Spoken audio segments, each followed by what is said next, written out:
Former Speaker of the House of Representatives, Ghali Na'Abba, has said the crisis rocking the Nigerian politics and the hardship among the masses was as a result of selfish interests of the governors.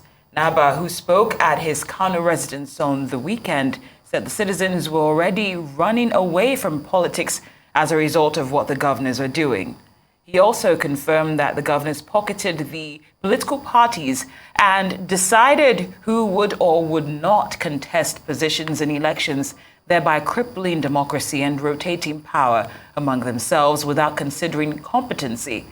The former speaker explained that people no longer trust politicians and have lost confidence in them, adding that only just and truthful leadership could change their perceptions.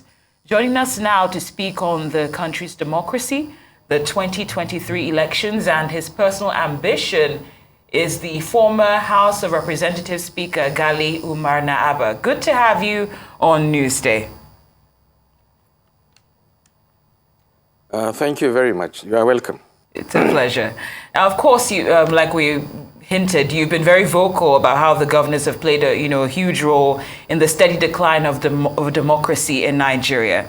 And now that some of those governors or former governors are vying for the office of the president, I'm wondering how concerned you might be about the outcome of the 2023 general elections.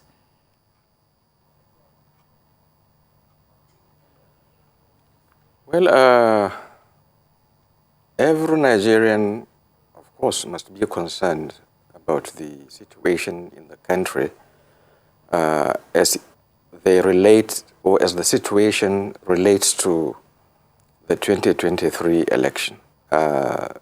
We are not living in normal times. We are facing so many crises. The crisis of banditry, terrorism, crisis of identity, crisis of poverty, and so on and so forth. And there are many, many things that have convoluted to make the political system very volatile. And that is why a lot of us have misgivings about 2023. And it is a sad commentary on this polity that more than 20 years after the inception of democratic rule, we are still facing the inevitability of a failed state. And this is very worrisome. When you left the PDP in 2015, you alluded to the fact that you felt that President Goodluck Jonathan was to blame for the state of Nigeria at that moment in time. However, now as you leave the APC and rejoin the PDP, you've laid the same blame on the current administration. I'd love for you to clarify who is responsible for the current state of the nation, in your opinion. Well, I did not blame Jonathan alone. Jonathan had the opportunity to right the wrongs bedeviling the country then, and he did not. And this current president also has that opportunity. He did not. And to remind you, I did not leave APC now. I left before the 2019 election. So in the last almost 4 years, I have been partyless. And what made me rejoin the PDP is simply that having sojourned in another party, I thought that all the parties are almost the same in their capacity for not running our democracy well. And I thought that the People's Democratic Party, for me, is the best avenue within which I can do my best to help reset this democracy in our country. Because that is where I started, and that is where people understand me most. And don't forget that most of the political actors that championed the need to have democratic rule during the time of Sani Abacha, were members or were the founding fathers of the PDP. Unfortunately, most of them have died, but we followed them. We were in PDP because we felt they were exemplary leaders, and I thought that instead of almost wasting my time in a party that I am little known, it is better to go back to the party I started. And, not being a member of any party cannot be a choice for me. And that's why I went back. And my vision is not just the 2023 election. No, my vision is to see that we restore democracy. The idea of internal democracy, which is the principal contradiction in our polity today, and it needs to be resolved, must be effected. The resolution of internal democracy is necessary for us to have peace in this country, peace and stability and progress. And my objective is to help bring about that, of course, in conjunction with other well-meaning Nigerians who are members of the PDP. Well, indeed, your aspirations are admirable and honorable, but it does sound from your analysis like this started way back in 1999, and also it also sounds like the democratic system in Nigeria is flawed, like you've rightly pointed out. I'm wondering why you're still dealing with one of the parties that has also contributed to where we are as a nation, or an almost failed state. Wouldn't another party that shared probably a similar ideology with you have sufficed? Because people often, see the APC and the PDP as one and the same to a large extent. Well, unfortunately, all the parties in Nigeria are the same, because it's the same people. And I had related with so many people who have also been members of the various political parties. And the same trend continues, whether it's a new party or an old party. Therefore, it is the thinking of Nigerians that is supposed to be changed. This we must do. Otherwise, whatever party one went to, it's the same thing that is going to continue to happen. People just want to capture power, amass wealth, and that is all. And for me, that is very sad. We must do everything possible to ensure that there is democracy. Unfortunately, there's a class of people in this country that believe that this democracy is for them, to steal the wealth of the nation. And instead, these people have been blaming the ruling class or the rich class of destroying this country. But they have found themselves in power, and they are also destroying the country further and further because they have not been doing anything to reset the country. The education system has gone berserk, and everything is almost at a standstill. The decay in the political system is such that we must do something urgent about it. And this must begin by educating the people, especially within our political parties. Once we set our political parties right, we'll get things right in this country. And unless we do that, we'll continue, on this path. And that is the reason I thought I should go back and belong to my party, the People's Democratic Party. New parties cannot change anything. Right. And on that note, you've said that there are a number of things that you feel you would have the influence to change from within the PDP. What are some of those causes that you wish to champion that you feel will contribute to the upholding of Nigeria's democracy?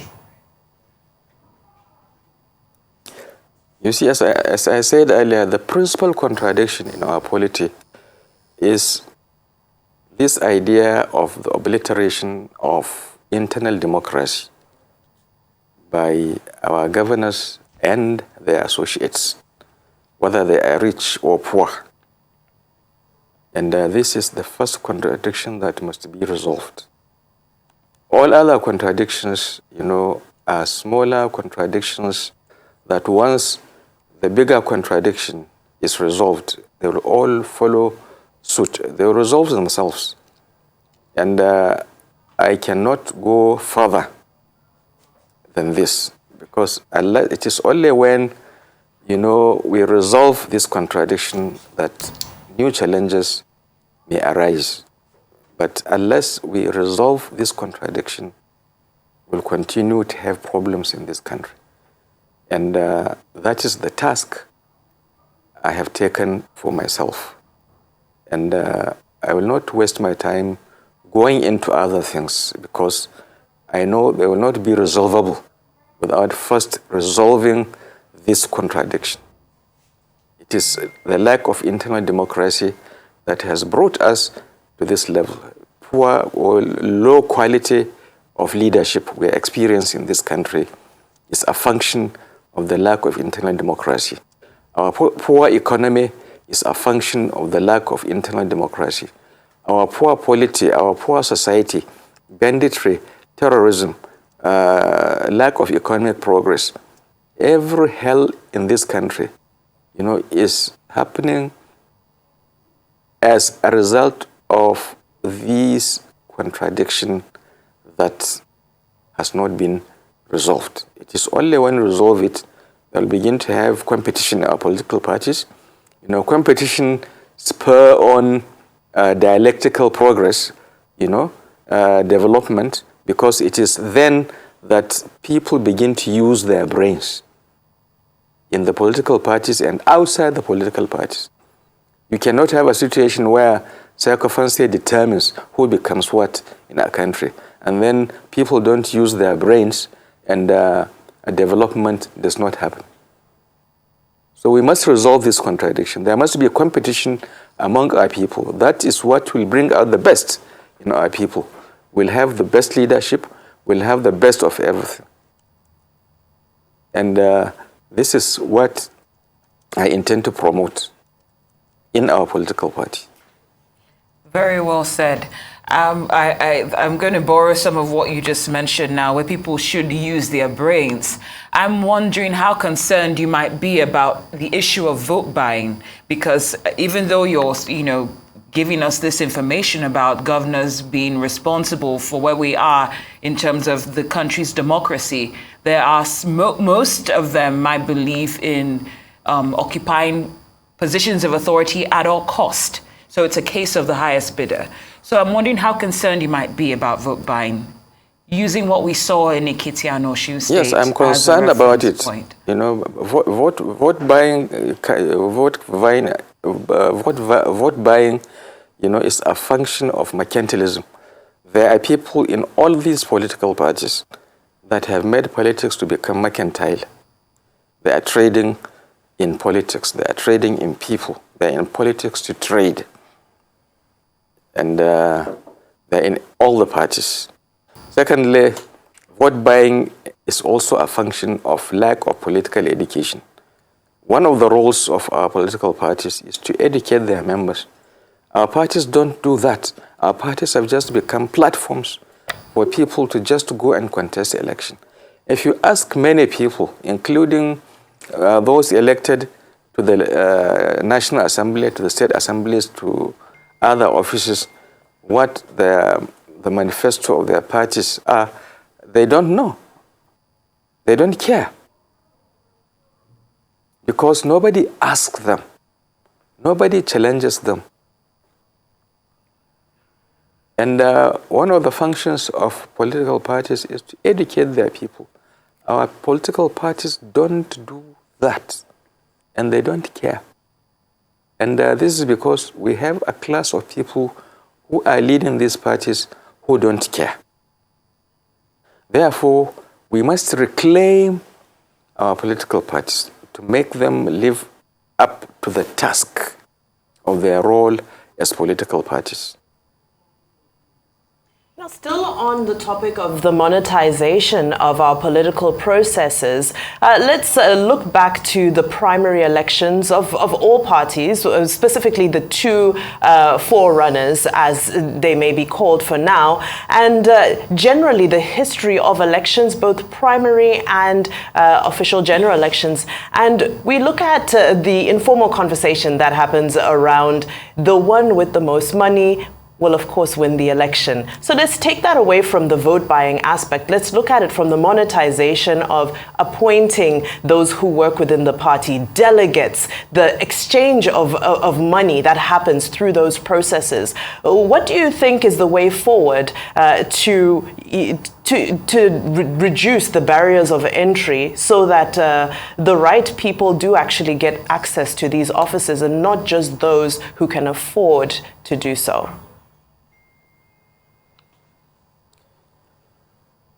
Well, I believe that we must begin to disincentivize this situation where delegates accept money to elect people into political offices. You know, the philosophy, of course, is that once you have a situation where you don't have infrastructure. By infrastructure, I mean that people must have the basic necessities of life. You know, shelter, electricity, water, health. You know, we must not leave our citizens in want. And generally, it is want that make people begin to accept money, you know, in order for them to carry out political choices. And, you know, within these 20 years, you know, have been enough for us to establish enough infrastructure for us to begin to disincentivize this idea of monetary politics. And unless this infrastructure is in place, you know, people have to be housed. These are necessities of life. You know, we are living in a country where people have to have or ought to have, you know, money for them to be able to provide themselves with the necessities of life. And therefore, you cannot expect a corrupt-free politics once people live in such a situation. You just can't wish out corruption. The social problems that bring corruption about must be got rid of. It's not just enough to fight corruption, you know, judicially. It's not enough. And, you know, all of these things are related. And when people don't have needs, particularly where the essentials of life are concerned, you'll see that the rate at which people accept money to decide, you know, political choices reduce. You know, it is a dialectical process. You don't wish away these things. And it is because our leaders don't make the connections, you know. They think everything is on its own. You know, society is holistic, and you must treat it holistically. Once you don't treat it holistically, you'll fail. And therefore, there is a dialectical relationship between delegates, you know, accepting money and the state of their social being. This is what we know. Very well said. Now, one of the issues that you raised in your analysis is that youths have not been participating in politics based on the actions of governors that have been clinging to power. I'm wondering what your advice would be for them to do better in taking positions of authority.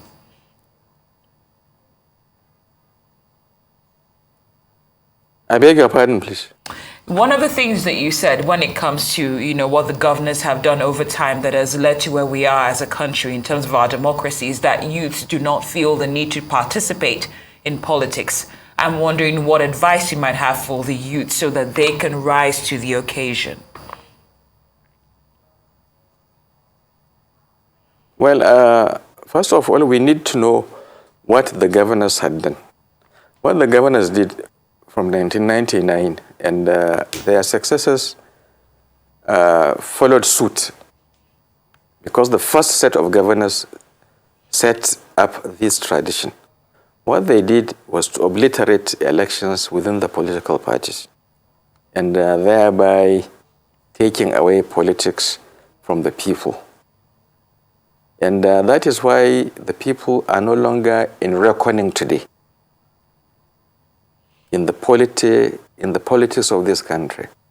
It is the election that take place within the parties that empower the political parties and its members. And that is also the reason participation becomes wider and wider. Today, participation in politics is very, very narrow because the people don't participate. They are not allowed to participate. And today, for example, if you go to a particular ward and you see members of a political party having a meeting, it is definitely the officials of the party, the executives of the party in the ward, and no one else. And we have a situation today where most members of political parties in a particular ward don't even know who are the executive members of their party in that particular ward, because they don't elect them. And they don't submit themselves for election. Once the governor sanctions their names, they are now listed as the executives of the ward, to exercise leadership on the people. And that is what also happens at the local government level and at the state level. So in this process, because they are appointees of the governor, the politics of that state has effectively been moved to the government house. It is in the government house that it is decided who runs for what. And thereby, generally speaking, you find out that even members of the legislature, from the National Assembly, Senate, House of Representatives, State Assembly, local government chairman, councillors, all of these people are fate are decided in the government house, in particular government houses throughout the country.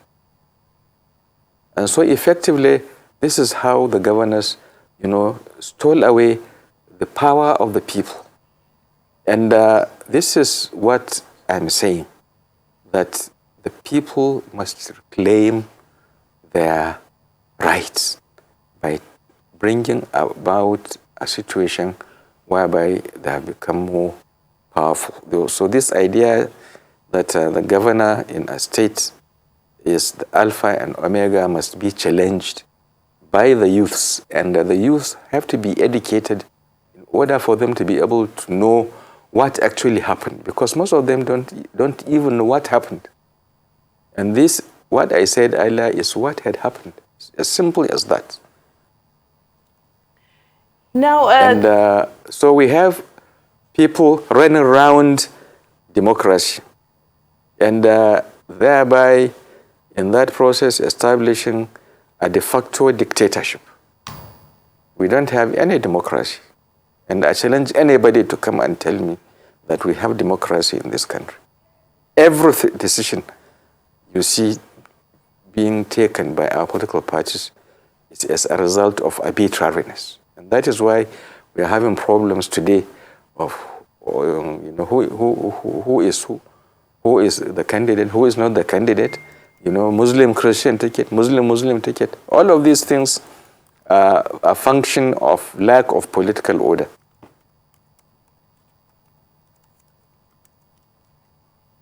Yes. Right. So it seems the conversation in your analysis continues to revert back to internal democracy, internal party democracy. And the elephant in the room, of course, is that having rejoined the PDP right now, there is what one may call a crisis. What do you think it will take to take the PDP out of the current governance crisis within, where we do have a situation similar to what you're painting, where there are governors who seem to be pulling their way, trying to exert their power and their influence? How do you see this, the PDP making headway out of the particular crisis they currently find themselves in? Well, there is a deficit of trust in our democracy and in our political parties and in our governance. Therefore, for the PDP to be able to reclaim itself, there must be trust among the membership of the party, wherever we come from, whether we are from the north or the south. Trust must be the basis with which and within which we relate with one another. There must be trust among us. Some people have this notion that politics, is about being bad people. And believe me, I don't define politics in such a manner. I believe that politics is supposed to bring about justice, equity, fairness, morality, everything that is positive within a society, everything that will make it possible for people to live well within a society. And we must not forget the foundations of political order, of democracy. Democracy has a foundation.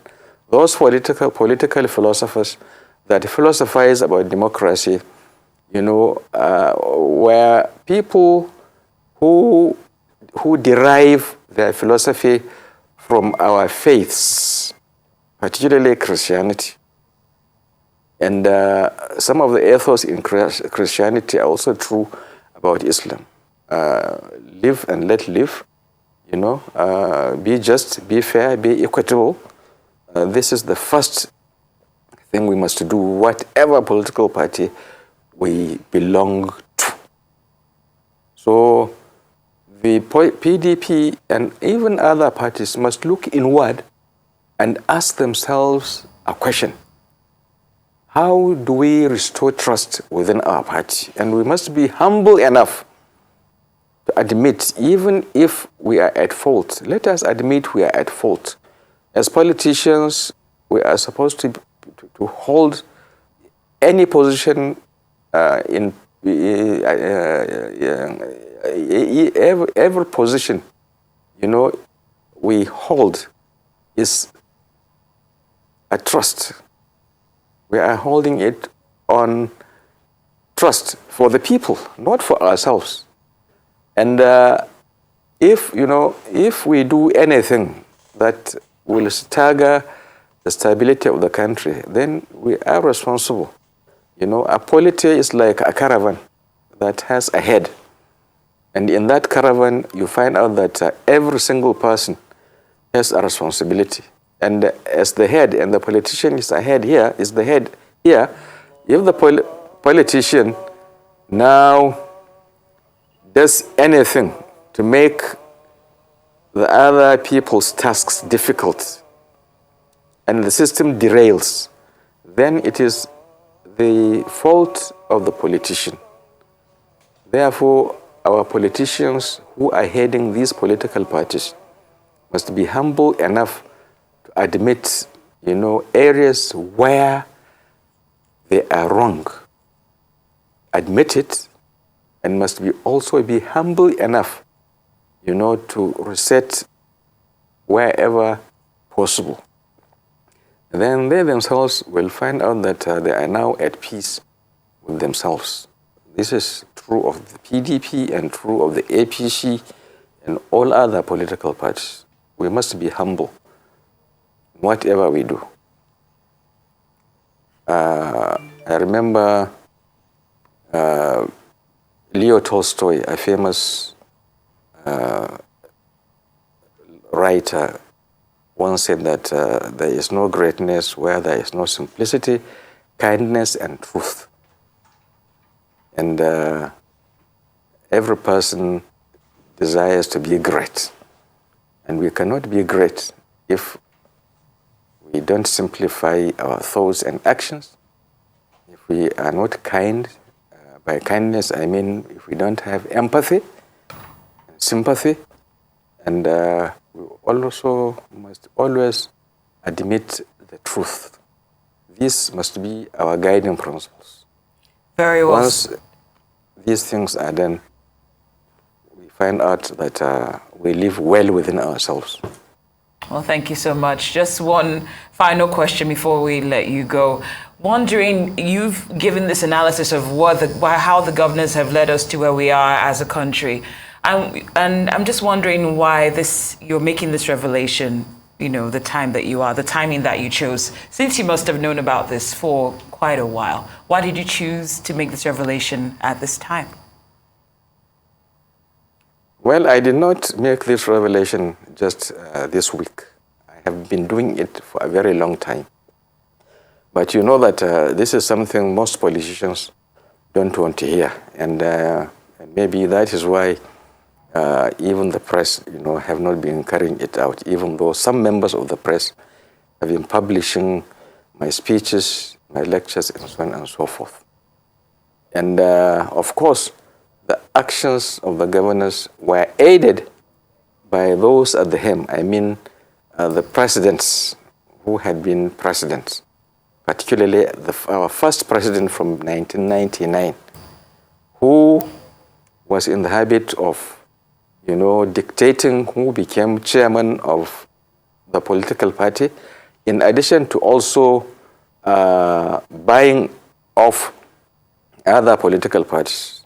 I know that it was him that was deciding who became chairman of the PDP, in addition to, the APP. After destroying the AD, all of these things happened. And today, people are even glorifying him. But he helped destroy our democracy. He laid the foundation. And other presidents follow suit because, it helps them. They benefit from it.